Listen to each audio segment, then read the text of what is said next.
Good morning, my dear friends. Welcome to my channel Vision and Vibes.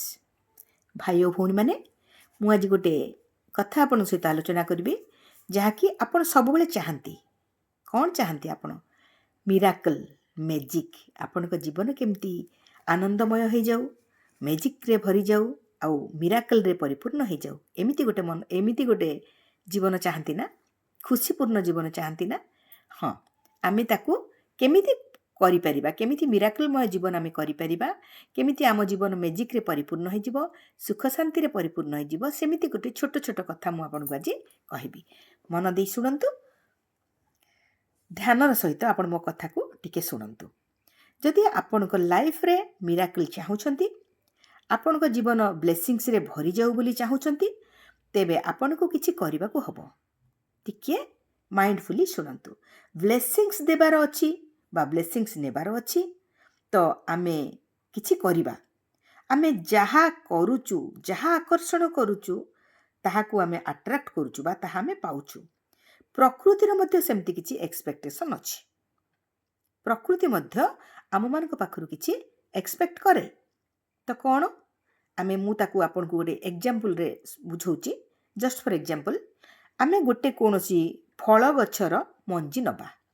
ଗୋଟେ ମଞ୍ଜି ଆଣିବା, ତାକୁ ଗୋଟେ ଜାଗାରେ, ଗୋଟେ ମାଟି ଜାଗାରେ ବା ଗୋଟେ କୁଣ୍ଡରେ ଲଗେଇବା। ତାକୁ ଆଣିଲେ ବା ତାକୁ ଲଗେଇଲେ ଏଇଟା ହେଲା ଗୋଟେ କ'ଣ? ଏଇଟା ଗୋଟେ ଆକ୍ସନ୍। ଆମେ ମାର୍କେଟ ଗଲେ ଗଛଟେ ଆଣିଲେ ବା ମଞ୍ଜିଟେ ଆଣିଲେ ତାକୁ ଲଗେଇଲେ, ଦ୍ୟାଟ୍ ଇଜ୍ ଏ ଆକ୍ସନ୍। ଲଗେଇଲା ପରେ ସେଥିରେ ଆମେ କ'ଣ କଲେ? ପାଣି ଦେଲେ, ତାର ଯତ୍ନ ନେଲେ। ଛୋଟ ମଞ୍ଜିଟି ଆସ୍ତେ ଆସ୍ତେ କ'ଣ ହେଲା? ଗୋଟେ ଗଜାରେ ପରିଣତ ହେଲା। ଛୋଟ ଛୋଟ ପତ୍ର ମେଲିଲା, ଆସ୍ତେ ଆସ୍ତେ ବଢ଼ିଲା, ତାପରେ ବଡ଼ ହେଇ ଶାଖା ପ୍ରଶାଖା ମେଲିଲା ଏବଂ ସେଥିରେ ଗୋଟେ ବଡ଼ ଗଛରେ ପରିଣତ ହେଇଗଲା। ସେଥିରେ ଆମେ କ'ଣ କଲେ? ଫୁଲ ଆସିଲା। ଫୁଲ ପରେ ପରେ ଆସ୍ତେ ଆସ୍ତେ ସେଥିରେ କ'ଣ ହେଲା? ଫଳ ଆସିଲା। କିନ୍ତୁ ଏଇଟା କ'ଣ ଗୋଟେ ଦିନେ ଦୁଇ ଦିନରେ ହେଇଗଲା କି? ଏଇଟା ଆସ୍ତେ ଆସ୍ତେ ହେଲା। ଆମେ କ'ଣ କଲେ? ଆମେ ସମୟର ଆବଶ୍ୟକତା ଅନୁସାରେ ଆମେ ସେଥିରେ ପାଣି ଦେଲେ, ଖାଦ୍ୟ ଦେଲେ, ସୂର୍ଯ୍ୟାଲୋକ ବି ପାଇଲା ଏବଂ ତାକୁ ଆମେ ଯତ୍ନ କଲେ। ଏଇ ଯେଉଁ ଟୋଟାଲ ପ୍ରୋସେସ୍ ହେଲା, ଏଇ ଯେଉଁ ଗୋଟେ ଆମେ ମଞ୍ଜି ବା ଗଛ ଆଣିବା ଦିନରୁ ଗଛ ପରେ ଫୁଲ ହେବା, ଫଳ ଧରିବା ପର୍ଯ୍ୟନ୍ତ ଏଇ ଯେଉଁ ଟୋଟାଲ ପ୍ରୋସେସ୍, ଏଇଟା ଗୋଟେ ଆକ୍ସନ୍ ବୋଲି ଆମେ ତାକୁ କହିବା। ଏଇଟା ଗୋଟେ ଆକ୍ସନ୍ ଥିଲା, କହିବା ନାହିଁ, ଏହା ଆକ୍ସନ୍। ଟୋଟାଲି ସତ କହିବାକୁ ଗଲେ ଏଇଟା ଗୋଟେ ଆକ୍ସନ୍। ଏହା ପ୍ରକୃତିର ନିୟମ। ଏଇଟା ହେଉଛି ଆମ ମନେ ମନେ ହେଲା ନାହିଁ ବା ଆମେ ତାକୁ କରିଦେଲେ ନାହିଁ।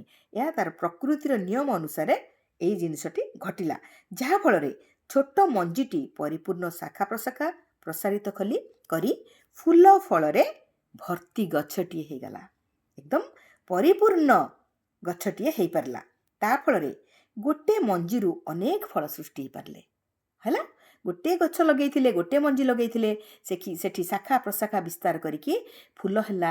ତାପରେ ସେଥିରେ ଗୋଟେ କ'ଣ ଫଳ ଫଳିଲା କି? ଅନେକ ଫଳ ଫଳିଲା ଏବଂ ତାହା ବହୁତ ଲୋକଙ୍କୁ ଖୁସି କରିପାରିଲା। ତାକୁ ଯେତେବେଳେ ଗଛଟିଏ ଫଳ ଫୁଲରେ ଭର୍ତ୍ତି ହେଇଯାଏ, ଲୋକ ଆମେ ସବୁ ଦେଖିଲେ କ'ଣ ହୁଅନ୍ତି? ଖୁସି ହୁଅନ୍ତି। ସମସ୍ତଙ୍କୁ ସେ ଖୁସି ଦେଇପାରିଲା। ପ୍ରକୃତି ମଣିଷ ଠାରୁ ଠିକ୍ ଏଇ କଥା ଚାହେଁ। ବୁଝିପାରିଲେ ଭାଇ ଭଉଣୀମାନେ? ମୁଁ ଆରମ୍ଭରୁ କହିଥିଲି ପ୍ରକୃତି ମଧ୍ୟ କିଛି ଚାହେଁ। ତାହେଲେ କ'ଣ ଚାହିଁଲା?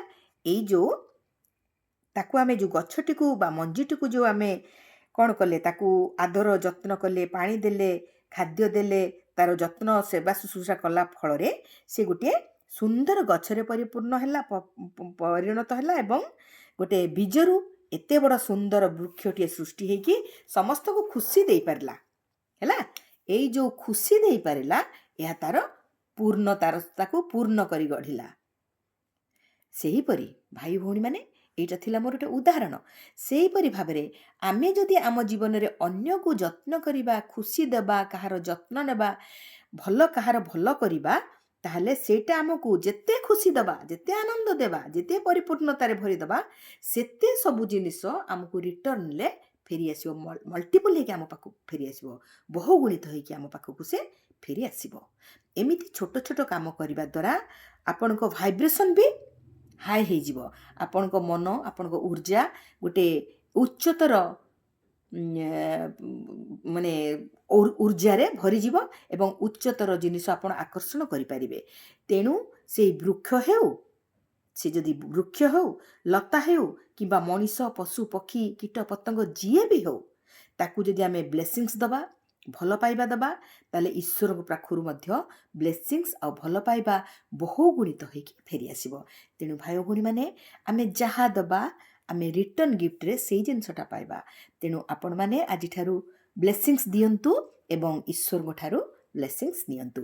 ଦିନକୁ ଅନ୍ତତଃ 3ଟି ଜିନିଷକୁ ଆପଣ ବ୍ଲେସିଂସ୍ ଦିଅନ୍ତୁ। ସେ ଆପଣଙ୍କ ଘରର ବୃକ୍ଷଲତା ହେଇପାରେ, ଘରର ପେଟ୍ ହେଇପାରେ, ବା ଆପଣଙ୍କର ରାସ୍ତାରେ ଚାଲି ଯାଉଥିବା କୌଣସି ଭିକାରୀ ହେଇପାରନ୍ତି। କାହାରିକୁ ବି ଆପଣ ଦିନରେ 3ଟି ବ୍ଲେସିଂସ୍ ଦିଅନ୍ତୁ। ଦେଖନ୍ତୁ ଆପଣଙ୍କ ଜୀବନ କେମିତି ବ୍ଲେସିଂସ୍ମୟ ହେଇଯିବ। ଧନ୍ୟବାଦ ଏତେ ସମୟ ଧରିକି ମୋ ଭିଡ଼ିଓକୁ ଆପଣ ଦେଖିଲେ ବା ଶୁଣିଲେ। ଆଗକୁ ଏମିତି ଅନେକ ଭିଡ଼ିଓ ମୁଁ ନେଇ ଆସିବି।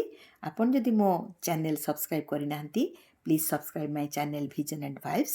ଭାଇ ଭଉଣୀମାନେ, ମୋ ସହିତ ଯୋଡ଼ି ରୁହନ୍ତୁ, ମୋତେ ଅନେକ ଆଶୀର୍ବାଦ କରନ୍ତୁ। ଧନ୍ୟବାଦ, ଧନ୍ୟବାଦ, ଧନ୍ୟବାଦ।